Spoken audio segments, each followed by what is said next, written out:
लेकिन कपिल मिश्रा जैसे इंसान जो केवल गू खाते हैं, मलमूत्र खाते हैं, उनको हर जगह शाहीन बाग ही दिखाई देगा। वो अन्न नहीं खाता है, वो गू खाता है।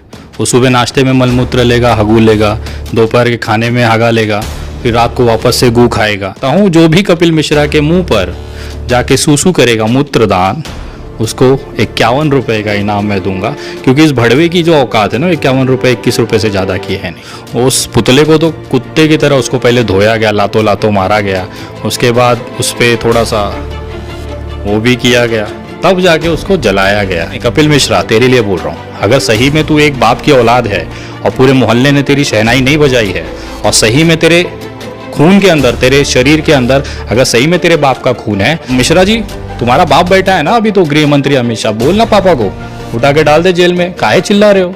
तुम्हारे बाप ने अगर दूध पिलाया है, आके खाली करा दीजिए। तुमको दंगा करना है कर लीजिए, तुमको जो उखाड़ सकते हो उखाड़ लीजिए। कुत्ता हो क्या कपिल? कुत्ता है क्या बे? हकता तो सुअर भी है, खाता तो सुअर भी है, सुअर है क्या तू?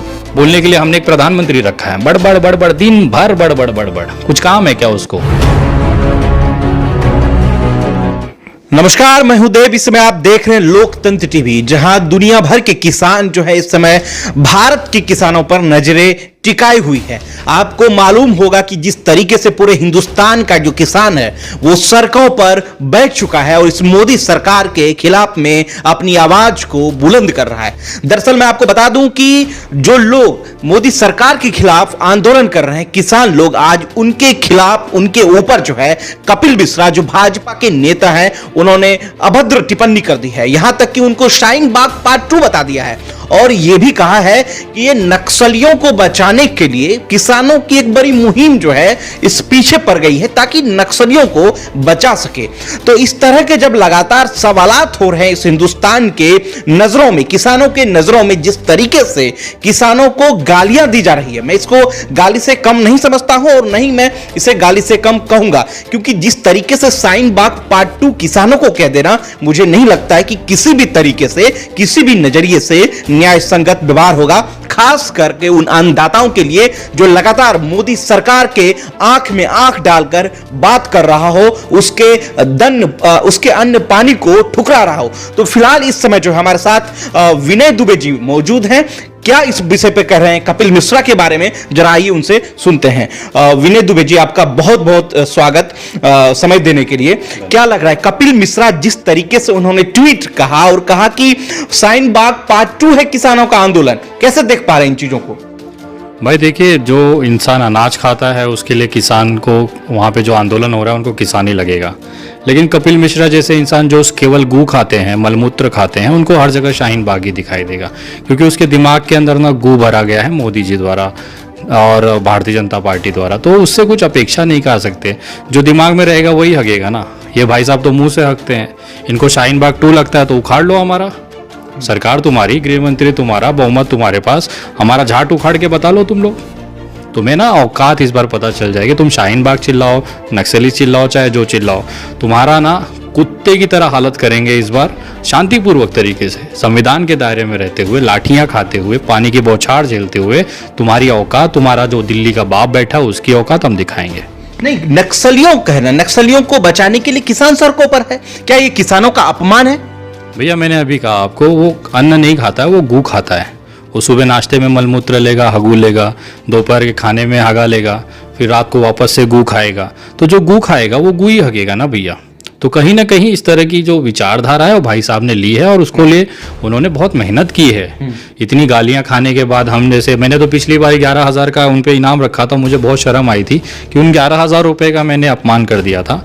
मैं वापस से अपनी विचार को वापस रखता हूँ। जो भी कपिल मिश्रा के मुंह पर जाके सूसू करेगा मूत्रदान, उसको 51 रुपये का इनाम मैं दूंगा, क्योंकि इस भड़वे की जो औकात है ना, 51 रुपये 21 रुपये से ज़्यादा की है नहीं। तो क्या मोदी सरकार को इस पर एक्शन लेना चाहिए या नहीं लेना चाहिए? क्यों लेगा एक्शन भाई, क्यों लेगा?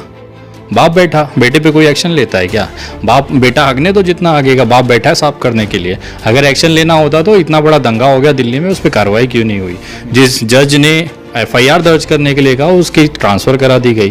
तो एक्शन का तो भूल जाइए, उनके बाप को भी फर्क नहीं पड़ता। हाँ, उनको ही इनका हगना पसंद है, पूरे देश में हकते रहो, घूम घूम के हकते रहो, यही काम है इसका, और वो हग रहा है। और ज़्यादा दिन तक नहीं, क्योंकि जुलाब का भी एक अंत होता है। तो आपका भी अंत, राजनीतिक अंत तो हो ही चुका है। चुनाव में तुम्हारे तो एल लग गए थे, कुत्ते की तरह लोगों ने, जहाँ से ये बड़े भाई साहब विधायक बन के आते थे वहाँ पे कुत्तों जैसी हालत कर दी गई। और यही बड़ बोलेपन के कारण, इसी तरह के हगने के कारण ना तुम्हें कल को पार्षद का चुनाव भी तुम्हारा मुश्किल हो जाएगा। चिल्लाते रहो, हम बैठे हैं ना तुम्हारी बजाने के लिए। आपको बता दें कि दोस्तों, सिंधु बॉर्डर पे जिस तरीके से विनय दुबे ने मोदी सरकार की अर्थी यात्रा निकाली और फिर उनकी जो है उनकी अर्थी यात्रा को जलाई गई, तो क्या विनय जी, आपसे सवाल है, क्या आपको देखकर ये बातें की जा रही है? कपिल मिश्रा, ये तमाम वो बीजेपी के बड़े नेता, आपको देखकर उस, चूंकि आपने उस पर चप्पल भी चलाए थे, मोदी का जो पुतला आपने फूका था, तो क्या उसको देखकर ऐसी चीजें हो रही हैं? भाई मैंने तो बहुत कुछ किया था, आधी वीडियो आई थी आप लोगों के पास। उस पुतले को तो कुत्ते की तरह उसको पहले धोया गया, लातों लातों मारा गया, उसके बाद उस पर थोड़ा सा वो भी किया गया, तब जाके उसको जलाया गया एकदम तबीयत से। और जलाने के बाद हम क्या देखते हैं कि साला हमने तो घास डाला था, उसमें कुत्ते के मुंह की हड्डी बाहर आ रही है। तो हकीकत सामने आ गई। सोचो, पुतला भी गवाही दे रहा है कि जो हमारा देश का प्रधानमंत्री वो कैसा है। तो इनको अगर उसमें शाहीन बाग लगता है, चाहे उनको इसमें खालिस्तानी लगते हैं, चाहे जो लगता है, उखाड़ लो हमारा। हम तो खुलेआम कह रहे हैं। कल मैंने सिंघू बॉर्डर पे जाके मोदी जी के पुतले को जूता मारा, तबीयत से मारा, आग भी लगाई उनकी चिता को, और उनकी जो कुत्ते की हड्डियां निकली थी उस अर्थी में से, उस राख में से, उसको भी गटर में बहा दिया। उखाड़ लो मेरा। विनय जी, आपने अपने फेसबुक पे एक वीडियो डाली है जिसमें नोलथा गांव का बड़ा जिक्र है, उसमें पानीपत का जिक्र है। क्या हुआ था एक्चुअल में, क्योंकि वो वीडियो डली हुई थी, मैं आपसे पूछना चाहता हूं। दरअसल पानीपत के, हरियाणा के पानीपत में क्या देखा आपने? आपने कहा कि कुछ लोग जो हैं हम पर हमला भी किए, गाड़ी की चीजें दिख रही थी विजुअल में, क्या है वो पूरा मामला विनय जी? देखिए, पानीपत के पास में नौलथा गांव करके है, वहाँ पर करीबन 100 एकड़ की ज़मीन अडानी साहब ने वहाँ पे अधिकृत की है, खरीदी है किसानों से, और उसके ऊपर 100 एकड़ में गोदाम बनाया जा रहा है जहाँ पे अनाज को स्टोर किया जाएगा।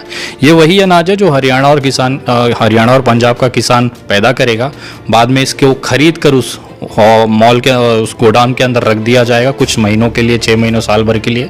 और जब उस अनाज की खपत, मतलब जो सप्लाई है वो मार्केट में कम पड़ेगी तो उसकी कीमत बढ़ती है। सीधा सीधा हिसाब उदाहरण अगर लेना चाहे तो प्याज का ले लीजिए, आलू का ले लीजिए। बड़े बड़े उद्योगपतियों ने, बड़े बड़े व्यापारियों ने आलू को खरीद कर स्टॉक कर लिया, मतलब अपने गोडाउन में, अपने तिजोरी में बंद कर दिया। अब आलू 60 रुपये पहुंच गया, 70 रुपये पहुंच गया। तो जब ये इन्होंने खरीदा था तो 10-12 रुपये का रेट था, 8 रुपये का रेट था, अब वो 60-70 रुपया हो गया। समझिए इनकी इन्वेस्टमेंट कितनी हुई, 10 रुपये। अब आपको कितने में खरीद रहे हैं? आम आदमी कितने में खरीद रहा है? 50 रुपया और 60 रुपया, सीधा 5 गुना ज्यादा मुनाफा हो रहा है। मतलब 10 रुपया लगा के 50 रुपया कमा रहे हैं। यही अडानी जी का प्लान था जिसके लिए नरेंद्र मोदी जी ने ये बिल लाया है। उनका यही कहना है कि पहले अगर आप 100 कुंटल अगर अनाज अपने यहाँ पे स्टॉक करते थे और उससे ज्यादा अगर अनाज आपके गोडाउन में पाया जाता था तो आपको जेल हो जाती थी, ये नियम था। मोदी जी ने उसको हटा दिया। अब अडानी अंबानी के लिए रास्ता क्लियर हो गया। चाहे जितना संख्या में, चाहे कुंटल चाहे टन अपना जो अनाज है वो स्टॉक करे। जब मार्केट में अनाज खत्म हो जाएगा तो भाई साहब हमें इनकी कीमत पे हमें देके, अगर हमें जिंदा रहना है, ये जीवन आवश्यक चीज है, अगर हमें जिंदा रखना है, हमें बच्चों को खिलाना पड़ा, अपने माँ बाप को जिंदा रखना है, तो इनकी मुंह मांगी दी हुई कीमत पर अडानी अंबानी द्वारा जो बेचा जाएगा उसमें हमें खरीद के अपने परिवार को पालना पड़ेगा। आम जनता जो आज समर्थन कर रहा है इस बिल का, उनको कहना चाहूंगा आप बेजोर समर्थन करिए।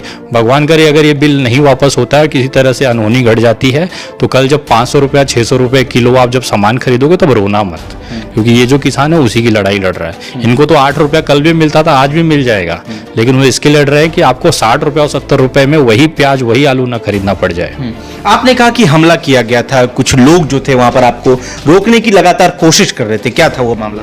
अडानी ग्रुप की सिक्योरिटी थी वहाँ पे, वो नहीं चाहती थी कि हम उनके साइट्स की स्टिंग ऑपरेशन करें, वीडियोस करें, लेकिन उनसे झगड़ा करने के बाद वहाँ पे सरपंच साहब आए, वो बहुत कोऑपरेटिव थे। वो बेचारों ने, गांव के स्थानिक लड़के आ गए थे, उन्होंने बोला कि अगर कोई पत्रकार या कोई विनय दुबे अगर आके अगर कुछ दिखाना चाहता है जनता को तो उसमें कोई ऑब्जेक्शन नहीं होता। तो गाँव वालों ने जब सपोर्ट किया तब कहीं मैं साइट में घुस पाया। वहाँ पे जो भी चीज़ें हो रही थी मैंने पिछली वीडियो में अपनी दिखाई है, सारा एक जो भी घटनाक्रम हुआ, वहाँ जेसीबी भी था, वहाँ पे बड़े स्तर पे काम चल रहा है। 6-8 महीने में पूरा गोडाउन बन के तैयार हो जाएगा और मैं वादा करता हूँ आपके दर्शकों को, वापस 1 महीने बाद जाऊँगा और आपको इस समय का जो डेवलपमेंट होगा वो मैं आपको दिखाऊंगा जो नरेंद्र मोदी जी के संरक्षण में अडानी साहब कर रहे हैं। तो विकल्प क्या है? सभी किसानों के साथ क्या विकल्प है? ये लड़ाई लंबी चलेगी या फिर अडानी ग्रुप का वो गोदाम जो है बनता जाएगा?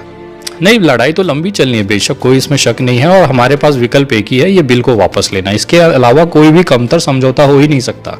हमारी तो क्लियर है, किसानों की मांग बहुत स्पष्ट है कि बिल वापस होना चाहिए।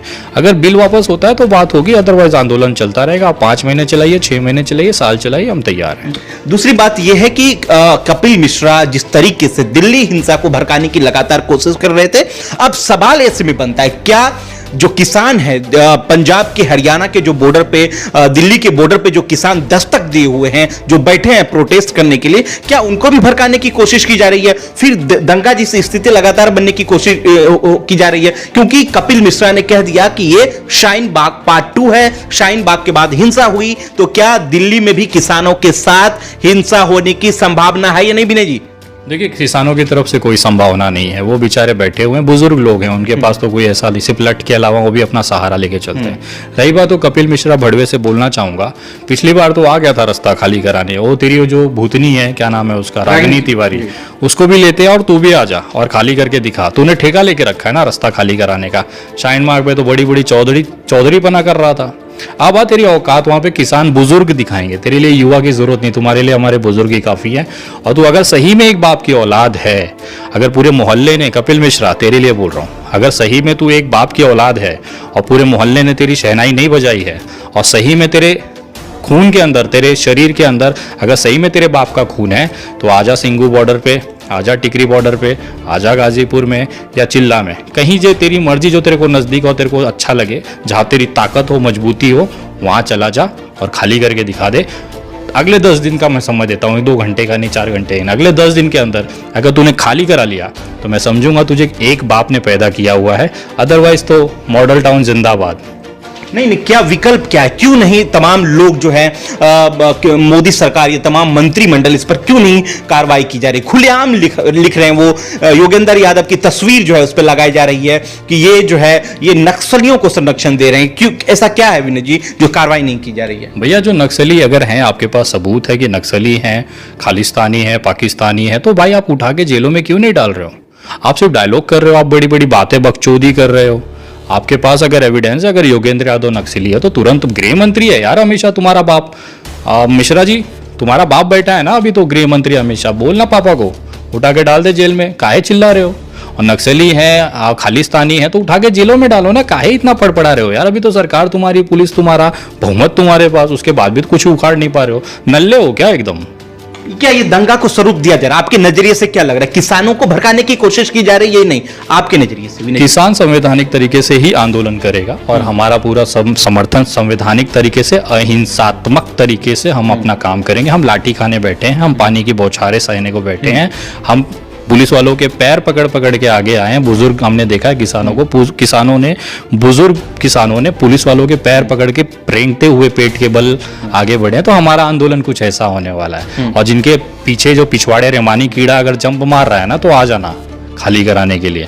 पुलिस रहे चाहे जो रहे, आपको बराबर से हम स्वागत करेंगे, सम्मान देंगे, और ऐसी चीज दे दी जाएंगे कि आप पिछवाड़ा धोते समय भी हमेशा याद रखोगे। नहीं, पूरे देश में 3 बड़े चेहरे हैं जो दंगा भड़काने के लिए, ऐसी जो है आंदोलन को तेज करने के लिए, हिंसा भड़काने के लिए की जा रही है। मैं आपको बता दूं कि रागिनी तिवारी उनमें से एक है, कपिल मिश्रा, और एक कंगना जी हैं, जो लगातार हिसाब किताब को नजरअंदाज करके कुछ भी बोल देती हैं ताकि किसानों के बीच जो है हिंसा भड़क सके।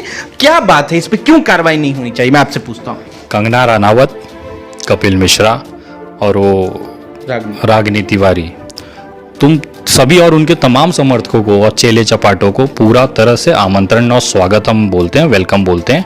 तुम्हारे बाप ने अगर दूध पिलाया है, आके खाली करा दीजिए। तुमको दंगा करना है, कर लीजिए। तुमको जो उखाड़ सकते हो उखाड़ लीजिए, और अगर खाली करा लिया तो मैं मान जाऊंगा। आज के बाद आपको मुंह नहीं दिखाऊंगा। अगर अगले 5 दिन के 10 दिन के अंदर अगर नहीं करा पाए, बोलो मत यार। बोलता तो साला, भौंकता तो कुत्ता भी है हमारे पीछे, सड़क के पीछे। कुत्ता हो क्या कपिल? कुत्ता है क्या बे? हकता तो सुअर भी है, खाता तो सुअर भी है। सुअर है क्या तू? कर लेना, उखाड़ ले भाई, तेरी सरकार है अभी भी।